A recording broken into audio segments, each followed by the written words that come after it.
नाम बाबा खुश रह बाबू, खुश रह।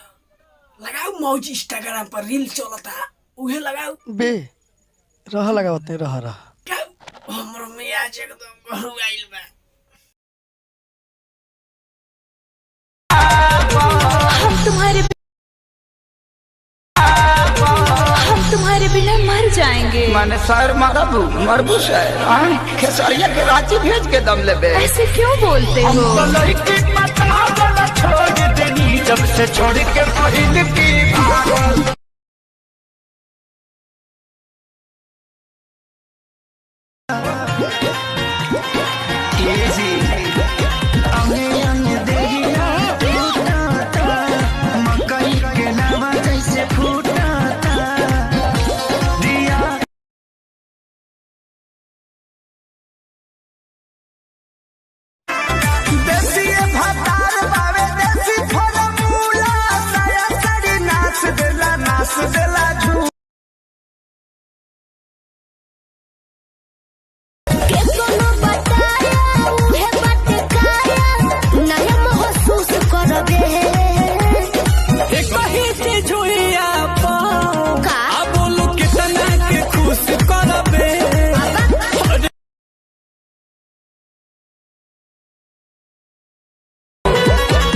कटल पिया हो भले लगी पैसा बेसी हो चलल जाई बढ़िया से मोरे रजऊ हो।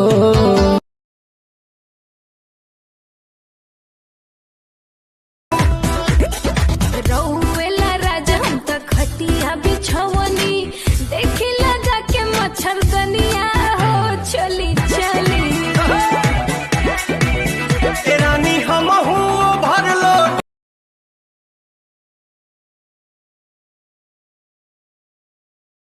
का दहेज लगेगा ना तो फ्री में बियाह कर लेबू।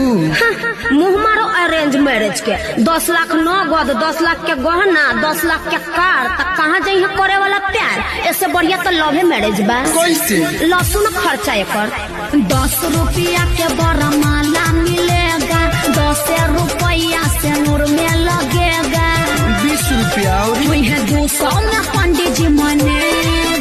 अरे टोटल 220 शादी संपन्न। अब मौका ताकत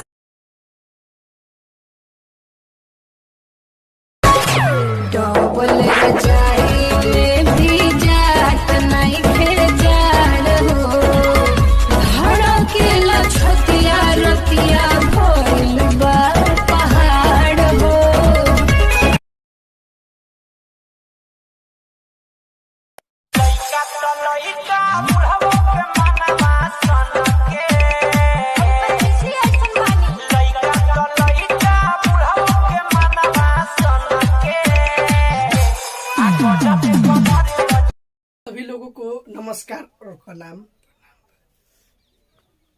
और चैनल के सब्सक्राइब करी और ग्रुप में शेयर करी। भैया लोग से हाथ जोड़ी बा कि सब शेयर करी बढ़ाई वीडियो के। हम लोग तनी चमकल चाहता नहीं।